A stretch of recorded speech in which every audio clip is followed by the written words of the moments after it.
Ni kita total pelajar 79. Saya rasa ada seorang kot yang tak masuk lagi.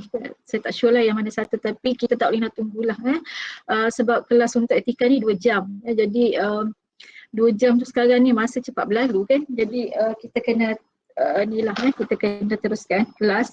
So mana-mana yang tak dapat attendance tadi yang macam tadi tak boleh scan macam biasalah awak listkan dalam WhatsApp group, nanti saya update secara manual. Tapi make sure yang update dekat WhatsApp group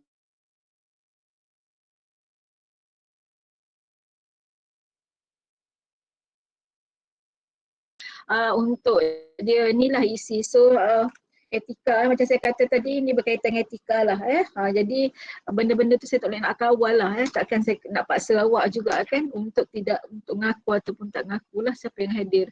So it's up to you lah sebab ini berkaitan dengan etika. Jadi hopefully mana-mana yang update dia hadir, make sure yang hadir itulah yang hadir tapi boleh scan dalam TCIS yang saya display tu tadi. Jadi kamu boleh update nama dan nombor matrik dalam WhatsApp group nanti mungkin esok atau lusa awak check balik sama ada attendance awak ada update ke tidak. Kalau yang tak update tu maklumkan pada saya lah maklumkan pada saya, mungkin saya terlepas pandang dan sebagainya okey. Okey, itu satu cuma saya nak ketua kelas, mana ketua kelas?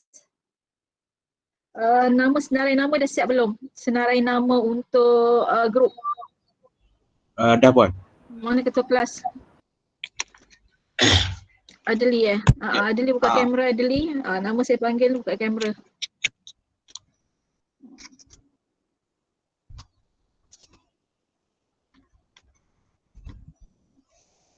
Adeli.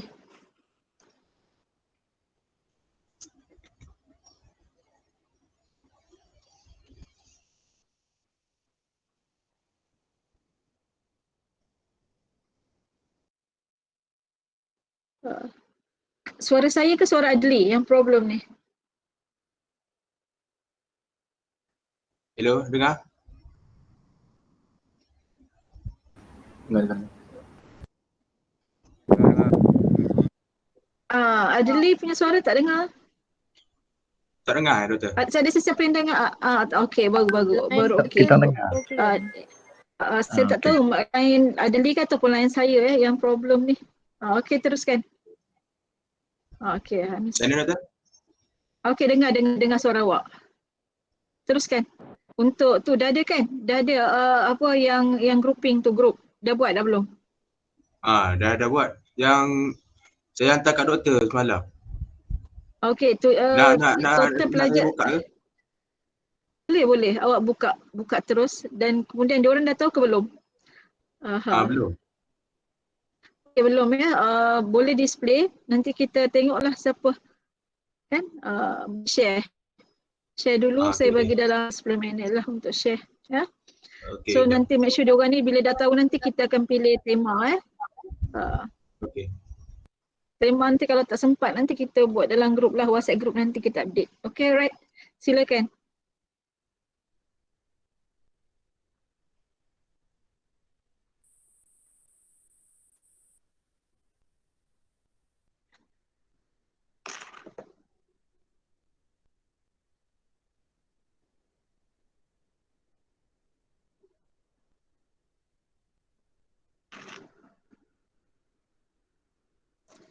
Saya tak tahu. Yang lain dengar suara saya sangkut-sangkut ke? Jelas doktor. Jelas. Mungkin lain orang lain. Kalau lain saya suara saya sangkut-sangkut bagi tahulah. Sekarang internet memang tak berapa nak cantik Lain. Nampak ke? Tak berapa sangat. Kecil sangat. Nampak. Halus sangat ni yang mungkin nampak kot. Saya ni pakai spek pun tak berapa nak clear Okey, mungkin Adeli. Kalau okay, saya scan dalam grup boleh doktor? Pun boleh share juga dalam grup. Okey, tapi yang ni saya terus bacalah untuk kumpulan 1 Pritini dan Lee Shik Jack dan Muhammad Adli. Syafiqah Nadia, Nur Aisyah binti Jabar, Amzar Azril, Muhammad Irfan, Rabiatul Adawiyah, Muhammad Rais dan Nur Hawa. So ada 10 orang ya. Jadi kalau katakan nama dia ada dua dalam grup lain, bagi tahu. Dia lebih daripada satu grup nanti bagi tahulah, mungkin ada masalah ke lah. Okey, kumpulan 2 Tabanishwaran. Kemudian Sojiai, Muhammad Afiq bin Rohimin, Nur Ain Natasha, Muhammad Akmal, Nur Alia, Muhammad Hamsyari Hamizan, Nur Fatin Safwa, Muhammad Mimi dan Muhammad Syahmi, Muhammad Fazlan. Okey, itu untuk kumpulan 2. Kumpulan 3, okey. Kumpulan 3, ni ada tolong awak punya mic ni off kan? Sebab macam double lah suara. Dah tak nampak dah awak punya okey. Okey, grup 3, Satian anak lelaki Syekar, Chong Yusheng, kemudian Muhammad Safi, Nur Afifah Syazwani, Siti Aisyah, Iman Nuraina, Muhammad Afiq Zamir, Nurul Humaira Aina, Muhammad Sazriman, Muhammad Saiful Amin. Itu untuk kumpulan 3. Okey, kemudian kumpulan 4, Robin, anak lelaki Nitya Selban.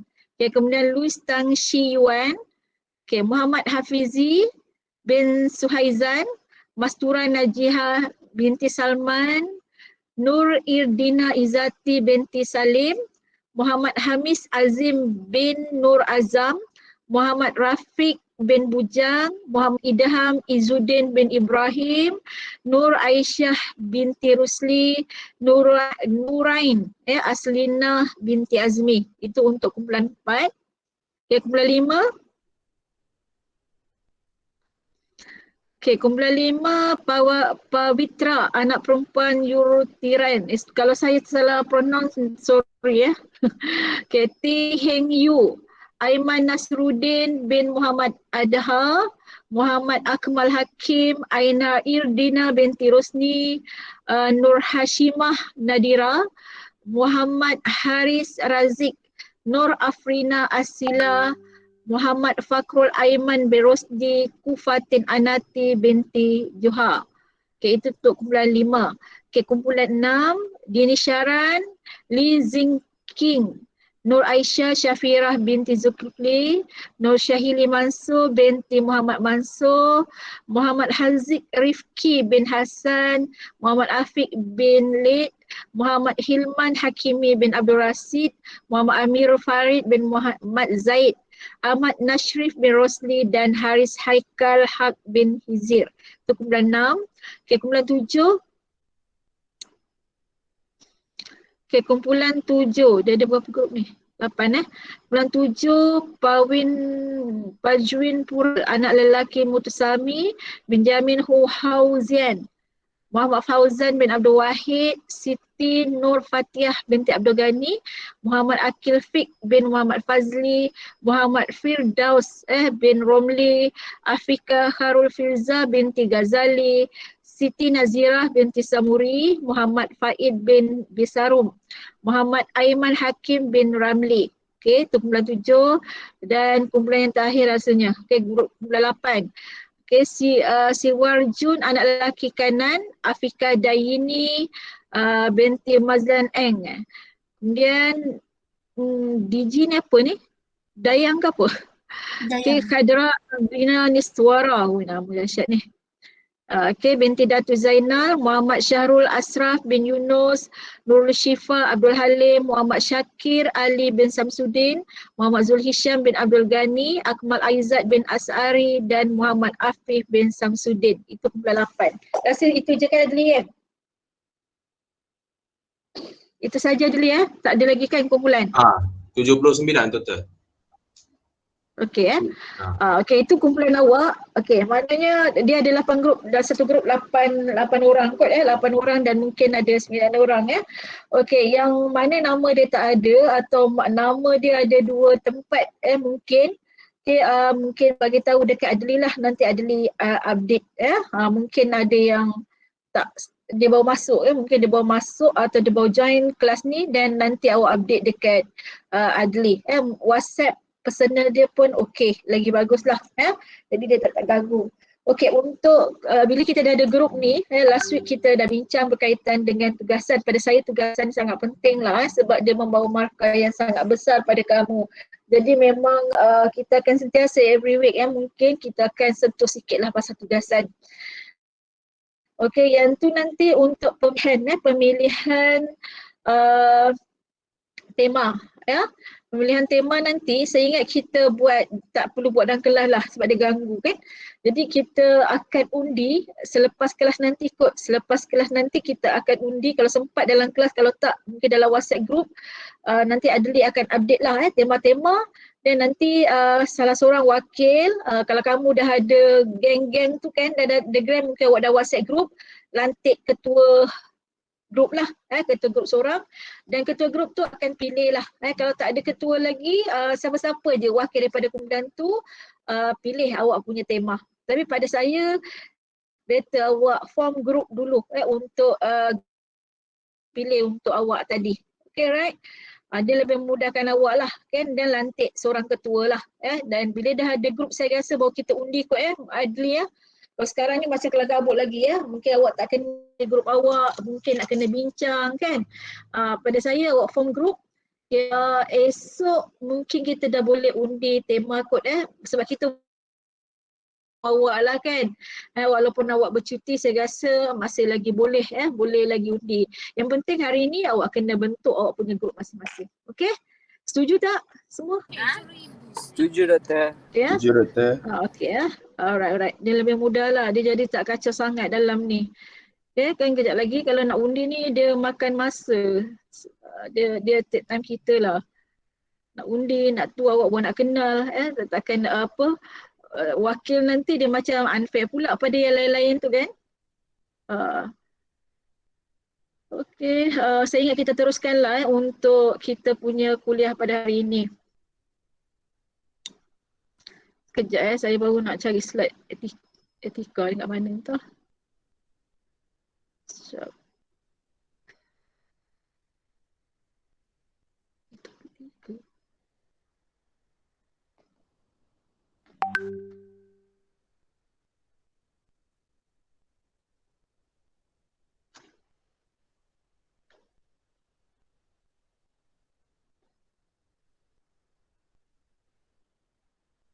Okey lah. Okey betul lah tu. Saya takut tersalah topik je kan.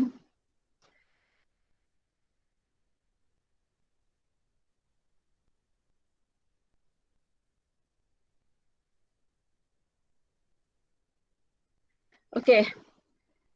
So hari ni saya rasa kita mulakan kuliah sepatutnya minggu lepas, tapi minggu lepas kita just bincang perkara yang ni lah. Saya rasa kita uruskan dulu minggu lepas. Saya dah terangkan mengenai garis panduan, panduan tugasan, kemudian bincangkan berkaitan dengan punya lesson plan untuk subjek ini. Jadi untuk minggu ni baru kita fokus kepada kuliah kita untuk etika dan peradaban. So mana-mana yang baru join sebab ada pelajar yang keluar ni, ada pelajar yang keluar, kemudian ada masuk yang baru. Mungkin dia terpinga-pinga jugalah. Sebenarnya kita dah lepas dah seminggu tapi dia tak lagi bagi kuliah. Last week kita tak sentuh lagi kuliah. Kita just explain yang tu je, RPP 04 dan juga mengenai panduan tugasan. So mana-mana yang baru masuk ni, awak boleh masuk dalam ni dalam OTA tu nanti ada garis panduan tugasan dan juga RPP. Kamu boleh download kat situ dan kamu boleh sendirilah. Kalau tak faham nanti baru beritahu saya okey, tak faham nanti baru cakap dekat saya. So mana-mana yang mau masuk pada hari inilah. Okey, so kita teruskan dengan konsep etika dan peradaban. Untuk pengetahuan awak, ini merupakan subjek wajib lah, subjek wajib universiti macam saya maklumkan last week kan. Dan subjek ini dia baru 3 minggu. 3 semester. 3 semester kita berkuliah, jadi dia still baru. Awak ni antara batch yang awal lah yang belajar pasal etika. Sebelum ni mungkin kalau yang senior-senior tu ada kot dalam kelas ni dia belajar hubungan etnik jadi biasalah saja macam ni dia terkait sikit dengan dasar kerajaan kan. Jadi kalau kerajaan tu berubah, mungkin dia tak nak kot yang ni, yang sebelum ni. Jadi kita tukarlah, dia tukar dengan subjek yang lain. Tapi tidak kurang pentingnya lah. Dan kalau kamu pernah dengar, saya tak tahulah minggu lepas ke minggu sebelum tu ke, kalau kamu terbaca lah komen daripada siapa YB, Syed Saddiq. Siapa pernah dengar apa dia punya statement berkaitan dengan subjek ni? Siapa boleh bagi pandangan? Siapa yang terbaca statement daripada YB Syed Saddiq berkaitan dengan subjek ni? Saya pernah baca sebab dia viral juga tu. Ada. Lintas kat awak punya FB ataupun kawan-kawan forward kan. Siapa komen dia berkaitan dengan subjek ni, dan even dia punya pandangan tu pun dia bahaskan dalam Dewan Rakyat, tak silap saya. Dia kata tempoh pengajian terlama, tapi tempoh pengajian lama tu dia punya tajuk kan, konten dia apa dia cerita. Maknanya dia kata tempoh pengajian terlalu lama tu disebabkan oleh subjek-subjek wajib universiti kan, yang dia rasakan tidak dia kata apa, tidak senilah selari lah. Betul lah, tidak selari dengan subjek awak punya program kan. Dan dia minta supaya hapuskan subjek-subjek segini supaya awak punya tempoh graduate tu lebih awal lagi. Maknanya kalau termasuk dengan subjek wajib ni, tak silap saya dalam 12 kredit kan, termasuk KOPO tu 12 kredit tak silap saya. Dan kalau katakan hapus mungkin dia boleh pendekkan jadi 3 tahun. So sebelum kita mulakan kuliah ni, saya nak minta lah pandangan daripada kamu. So apa komen awak semua berkaitan dengan cadangan untuk menghapuskan subjek wajib. Macam etika ni subjek wajib jugalah. Kalau kita tengok dalam KPT ni, KPT ni ataupun ialah sistem KPT ni, etika ni merupakan subjek dalam kumpulan pertama. Maknanya kelompok pertama, dia ada 4 kelompok tetapi etika ni dia berada dalam kelompok pertama. Jadi kalau kelompok pertama ni dia nak menunjukkan subjek ni antara yang subjek yang paling penting lah dari kelompok-kelompok dia, subjek yang paling diberi perhatian oleh kerajaan untuk tanamkan nilai-nilai etika, nilai-nilai etika pada diri semua warga negara Malaysia, terutama daripada pelajar. Maknanya dia nak semaikan nilai-nilai etika. So dia ada sebab lah kenapa subjek ni diperkenalkan. Sebab kalau kita tengok sebelum-sebelum ni saya tak tahulah dia ada berkaitan dengan tu tidak. Bila kita tengok generasi sekarang ni dia agak berbeza sedikit lah compare dengan generasi Y, generasi X dan sebagainya ni, dia jenis yang mungkin jenis memendam kan, jenis tak vokal kan. Dan banyaklah perkara-perkara yang agak mencabar jugalah pada ketika ni kan. Jadi bila kita tengok sekarang ni macam-macam masalah-masalah etika kan, masalah etik, masalah moral sebagainya itu yang mungkin boleh meruntuhkan kita punya meruntuhkan peradaban Malaysia itu sendiri. Jadi maka maka kerajaan perkenalkan etika tu. Mungkin dia rasa etika tu sangat penting sebab kita nak membina tamadun, membina negara ni, sebab rakyat ni mencerminkan negara tu sendiri. Macam saya kata last week, kita nak tahu orang Malaysia bila kita pergi Arab, siapa yang pernah pergi Mekah, pergi umrah kan, dia kenal sebenarnya orang Malaysia. Orang Malaysia ni antara yang mereka sangat kenal. Terkenal daripada segi apa? Daripada segi disiplin dia. Kalau compare dengan Indonesia, dia mana-mana yang daripada sinilah Asia Tenggara, especially Malaysia, kemudian Indonesia. Tapi dengan Malaysia pun memang Malaysia ni terkenal dengan dia punya adab dia, terkenal dengan disiplin dia. Mungkin kamu dapat ada pengalaman kot, bila dia nampak muka tu dah sure dia kenal kan. Tetapi orang Arab kenal dengan orang Malaysia dia masa di tanah suci Mekah. Saya rasa kalau kaum Cina pun dia pergi mana pun orang kenal antara Cina Malaysia dengan Cina yang berada kaum Cina yang berada di negara di Cina, tanah besar tu sendiri dia agak berbeza daripada segi nilai etika. Okay, kita nampak mukanya sama kan, Chinese look kan, lain kan, kulit dia putih dan sebagainya, nampak tipikal tu sama, tetapi daripada segi etika, daripada segi budaya dia agak berbeza lah di antara satu sama lain. So kalau kita tengok terkenal dengan etika dia. Jadi situ yang kita nak bina negara kita, yang mana negara rakyat ni menjadi cerminan kepada negara kita. Jadi kalau sebut je Malaysia, kat mana-mana dia orang tahu daripada segi cara perwatakan, etika orang Malaysia. Samalah kalau kita tengok Jepun. Mungkin kita tak pernah pergi Jepun kan? Ramailah saya rasa. Ada sesiapa tak yang pernah pergi Jepun? Cuba komen dekat sini, dekat ruangan chat. Cuba tengok siapa yang pernah pergi Jepun. Saya tak pernah pergi, tapi kalau kita tengok daripada segi banyak kan bacaan-bacaan kita kan, kemudian perkongsian daripada orang-orang lain kan, mengatakan rakyat Jepun ni sangat terkenal dengan disiplin. Walaupun dalam keadaan genting macam mana pun, disiplin mereka jaga kan. Itu jadi kita nak membina kemajuan negara kita ni berdasarkan acuan kita sendiri. Sebab ada hipotesis ataupun ada andaian ataupun teori yang mengatakan bahawa kemajuan salah satu elemen yang diukur kepada kemajuan sebuah negara adalah etika rakyat. Nampak tak? Itu salah satu dia punya measurement yang digunakan untuk mengukur sama ada sebuah negara tu maju ataupun mundur. Mungkin boleh kita tengok, kita ukur daripada aspek ekonomi, tetapi dan salah satu elemen sekarang yang perlu diambil berat, yang perlu ditekankan adalah daripada segi rakyat tu sendiri, daripada segi dia punya nilai tadi, nilai etika dan sebagainya. Okey, berbalik pada soalan saya tadi, siapa yang boleh komen tadi, apa yang dikomenkan oleh apa pandangan kamu berkaitan dengan penawaran subjek sebajak ini, adakah awak bersetuju ataupun bagaimana dengan pendapat daripada YB kita. Kita bukan nak mencari itu pandangan dia kan, sesiapa pun boleh bagi pandangan kan. Awak pun boleh, saya pun boleh, semua boleh kan.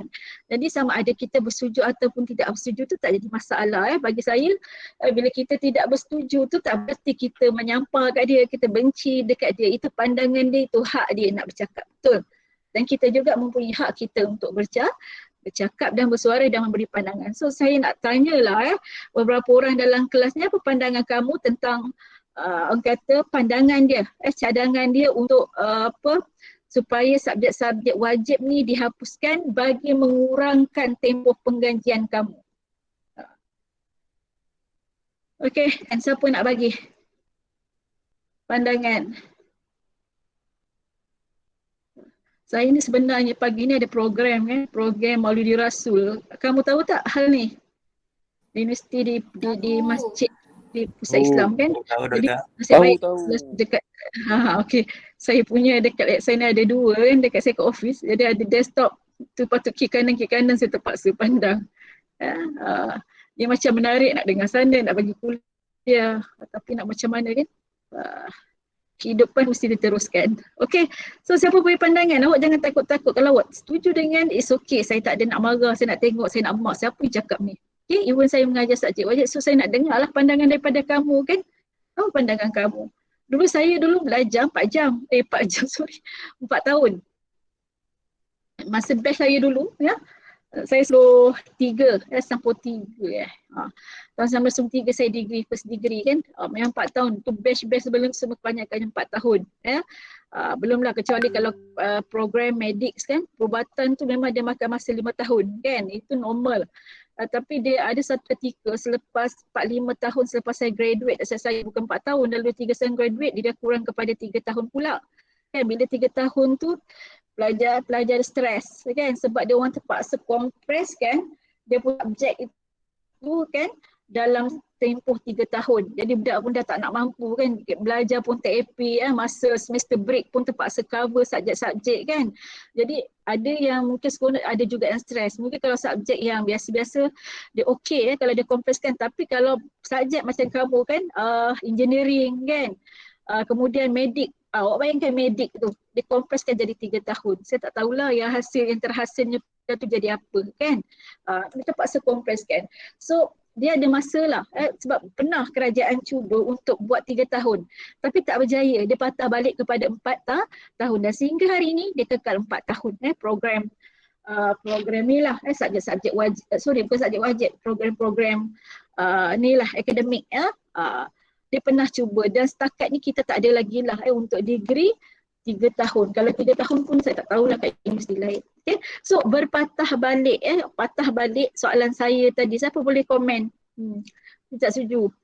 Adakah subjek ni patut tidak ada ataupun dikekalkan ke ataupun perlu diubah suai? So what say you? Apa pandangan kamu? Patut kekal. Saya okey Fizi je. Suhaizan kata patut. Tak kisah. Dahsyat awak ni tak kisah mana-mana sekejap kadang-kadang saya terpaksa toleh juga kat sini sebab attendance kena ambil. Awak ingat awak seorang je kena ambil attendance. Saya pun kena ambil attendance ni. Okey, siapa lagi? Rais? Rais kata apa? Rais Kamil.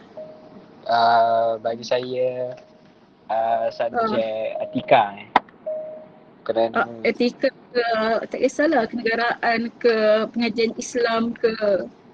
bagi saya penting untuk membentuk insan itu sendiri. Ni ikhlas daripada hati awak je awak ke ataupun sebab saya ada? Saya Tak, tanya. Ikhlas. Setuju.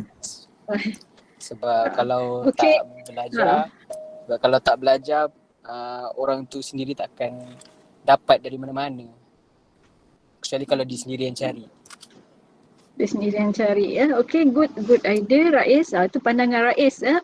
Rais ni dia tak adalah sebab dia buka kamera lepas tu saya ada nampak muka dia apa cakap gitu kan. Dia tak mempengaruhi sebenarnya ya. Itu pandangan awak. Macam saya kata tadi kita tak ada masalah untuk awak bersetuju dengan saya, tidak setuju itu tak jadi hal. Awak akademik ni dia tak akan berlaku kalau orang tak setuju dengan dia dan dia marah kan. Tapi the way kita cakap kita ada cara kita kan secara berhikmah. Hikmah, wisdom mesti kita kan.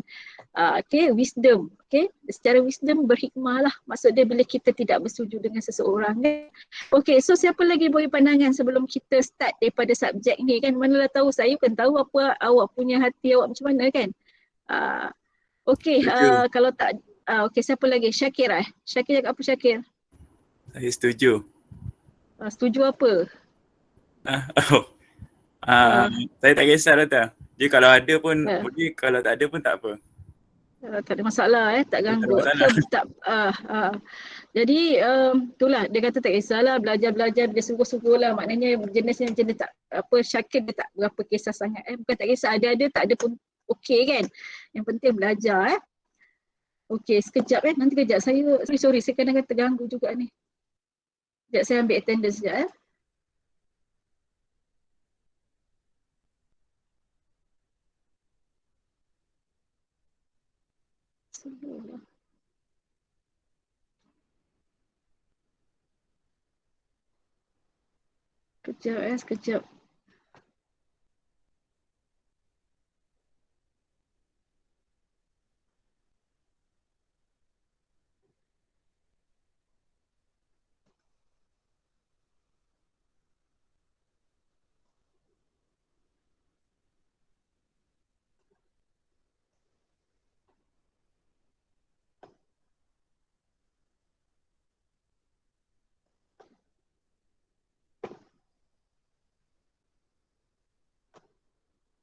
Sekejap. Sekejap. Saya ni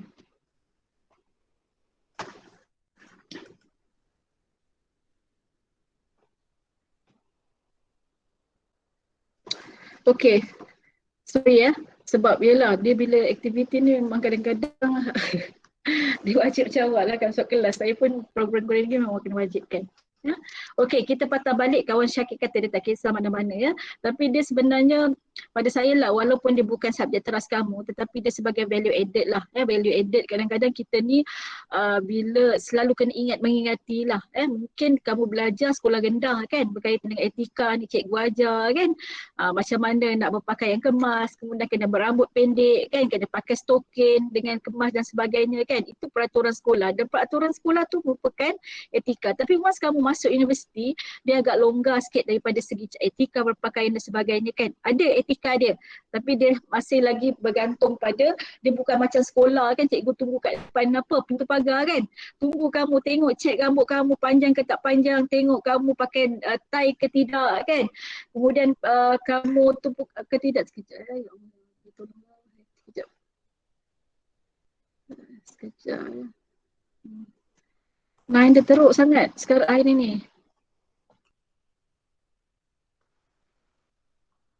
Aduh, terganggu pula.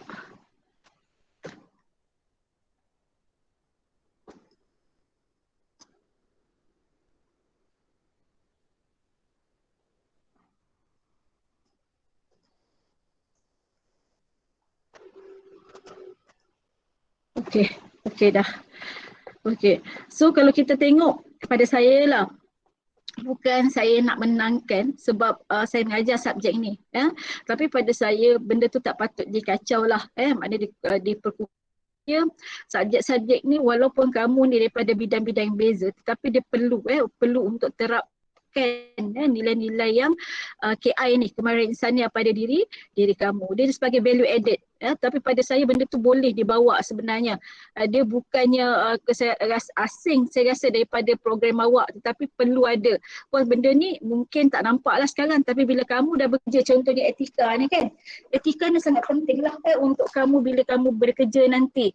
Dan pada saya itu bukanlah kalau katakan siapa-siapa lah yang mengatakan subjek ni tak penting, subjek ni di luar daripada program, tak ada kena-mengena. Tapi pada saya KI ni dia tak boleh ukur daripada segi fizikal dia, macam contoh kemahiran yang kamu belajar. Tapi KI ni dia merupakan satu elemen efektif yang ada dalam jiwa kamu dan dia sangat subjektif. So kita tak bolehlah katakan bahawa dia merupakan elemen yang tak ada kena-mengena. Pada saya ada kena-mengena, kan? Ada kena-mengena dengan kita punya program kita. Terlebih-lebih lagi bila kita dah bekerja, nilai-nilai tu perlu ada. Contoh macam ethics, kan? Mungkin kamu dah, memanglah saya tak katalah semua orang tak ada etika, kan? Saya tak katalah kamu tak ada etika, tapi etika ni pada saya perlu difahami lah daripada awal sehingga akhir. Kalau contohnya dalam konteks Malaysia sendiri, kan, so di mana bermulanya dan bagaimana etika yang kita pegang pada hari ini terbentuk, kan. Jadi pada saya dia sangat penting lah, dia sangat penting. Dan pada saya lah apa yang kerajaan buat sekarang ni untuk mewajibkan subjek-subjek seperti ni, itu sesuatu yang baiklah. Dan pada saya bukan yang diambil contoh tu mungkin negara-negara lain, tapi kebanyakan negara kalau kamu pergi mana pun dia mesti ada subjek yang berkaitan dengan sejarah negara dia. Even kalau kamu belajar di luar negara pun kamu pun kena ambil subjek dia orang, kan. Macam mana foreigner datang ke sini dia kena belajar Nation Studies and Culture. Sama juga. Dan kalau kita pergi kat negara China, negara China ni kalau kamu belajar sejarah China ni, memang rakyat dia memang diwajibkan untuk belajar sejarah China yang berasaskan sistem komunis, kan, untuk terapkan dia orang punya filosofi, terapkan dia orang punya kefahaman, kan. Kamu tengok saya sebenarnya agak, kalau kamu kaitkan dengan nilai etika, kan, bukan sekarang ni kita bukan hanya nampak Jepun je, kan, dekat negara-negara timur, tapi cuba kamu tengok di negara China sekarang, bagaimana negara China ni saya rasa dia akan compete dengan negara Jepun, dengan negara US dan sebagainya. Dan kamu tengok apa asas dia yang menjadikan dia sebagai sebuah negara yang saya rasa sangat kehadapan, terutama daripada segi teknologi sekarang. Betul tak? Betul tak? Teknologi China, kamu boleh, kita boleh beat, maksudkan beat apa? Maksud saya kalau compare dengan negara lain, rasa saya tengok negara China dia terhadapan daripada segi teknologi. Tapi asasnya apa? Kalau kamu belajar sejarah China, saya tak belajar tapi saya pernah lah buat penyelidikan secara konseptual dan secara konsep negara China, kan. Kalau kita tengok China ni dia memang negara yang betul-betul third world country, negara susah, negara miskin dulu, kan. Tapi bagaimana dia membangunkan negara China, kan. Dan even kalau kita tengok daripada negara yang miskin, dia boleh menjadi sebuah negara yang terkehadapan, especially daripada segi teknologi. Siapa sangka, kan. Dulu kalau kita kata teknologi Jepun, betul tak? Kita kata negara Eropah dan sebagainya, dan kita tak pernah terfikir pasal China, kan. Tapi hari ini China boleh compete. Tapi apa yang mendasari elemen dia? Kan? Dan salah satunya yang melonjakkan China itu sebagai sebuah negara yang terkehadapan adalah daripada segi rakyat dia sendiri, etika rakyat dia sendiri. Mungkin orang tengok betul ke rakyat China ni beretika, tapi pada saya itulah asas dia, kan. Itulah asas dia yang sangat-sangat pada saya, mana-mana negara pun dia tidak akan mengabaikan etika itu dalam pada diri rakyat dia sendiri. Okay, so hari ini akan belajar mengenai peradaban, mengenai peradaban. Hari ini kita belajar mengenai konsep etika dan peradaban. Dia ada dua perkara yang sangat penting lah, dan dia amat berkait rapat di antara etika dan peradaban. Peradaban ni kalau dalam bahasa Inggeris bermaksud civilization, kan. Tapi civilization ni kalau nak kait dengan etik dia macam civilized kan, masyarakat yang bertamadun kan. Tapi dalam bahasa Melayu saya rasa dia lebih tepatlah peradaban berasal dari perkataan adab. Bila kita kata adab dalam bahasa yang sekarang ni kita panggil ethics, tapi kalau orang Melayu ataupun kata orang Malaysia ni dia lebih sesuai dengan perkataan adab kan. Macam mak ayah kita kalau kita bercakap depan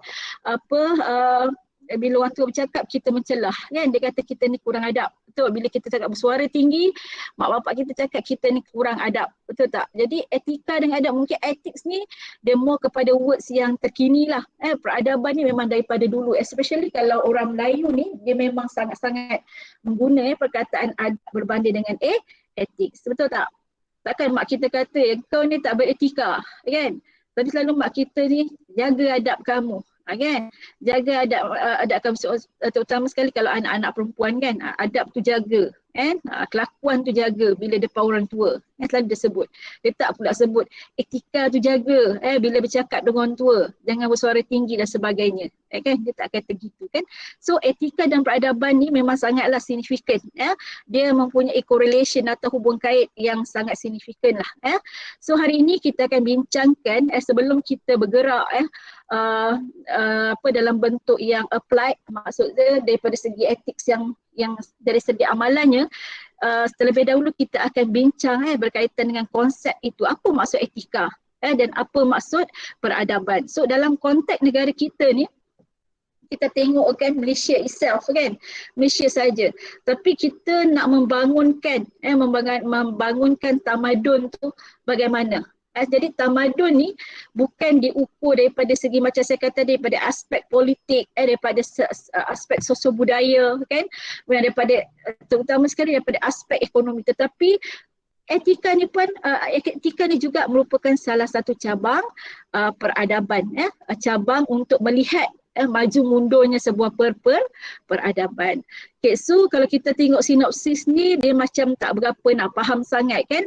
Jadi kita tengok yang ringkas ni. Jadi untuk kita memahami etika dan peradaban dalam konteks negara kita ni, kita akan bincangkan daripada susur galurnya. Susur galur kita nampak Malaysia hari ini, tetapi bila kita membincangkan mengenai peradaban etika tu, jadi kita kena imbas semula zaman-zaman prakolonial, kemudian zaman kolonial, kemudian zaman pasca kolonial. Dia bukannya etika yang kita ada sekarang ini untuk masa sekarang, tapi sebenarnya dia terbentuk daripada peringkat awal lagi, iaitu peringkat zaman prakolonial, kemudian diikuti oleh kolonial dan juga pasca kolonial.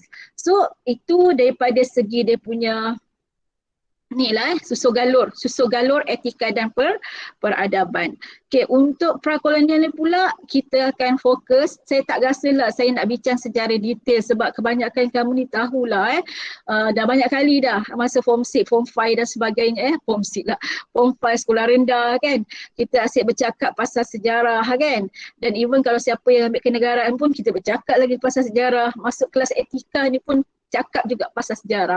Sebab kita nak faham etika dalam konteks Malaysia ni, maknanya kita kena faham dia punya bagaimana etika dalam konteks negara kita terbentuk. Macam pada diri kita ni, sifat kita ni, etika kita ni, mana datang dia, mana nyata hasil. Dia bukan sesuatu yang berlaku sekelip mata, tetapi dia terbentuk daripada awal dulu, daripada awal pensejarahan. Jadi kalau zaman prakolonial ni kita akan bincang mengenai wilayah alam Melayu. Bila wilayah alam Melayu pun kamu fahamlah zaman-zaman Parameswara dulu, zaman kerajaan Melayu Melaka, itu kita kenal alam Melayu. Kemudian apa lagi? Siak kan, Indragiri, itu Riau dan sebagainya. Kemudian kita juga bincang juga zaman prakolonial, iaitu luar wilayah alam Melayu. Maknanya kita belajar wilayah alam Melayu, kemudian kita lihat juga di luar wilayah alam Melayu. Yang ni kita sentuhlah kerajaan Funan dulu, Langkasuka dan sebagainya lah. Yang ni saya tak akanlah terangkan detail, tapi cuma untuk kita faham dia punya susur masa dia. Kemudian untuk kolonial pula kita akan bincang masa zaman pencerahan lah, dan selalunya zaman enlightenment ataupun pencerahan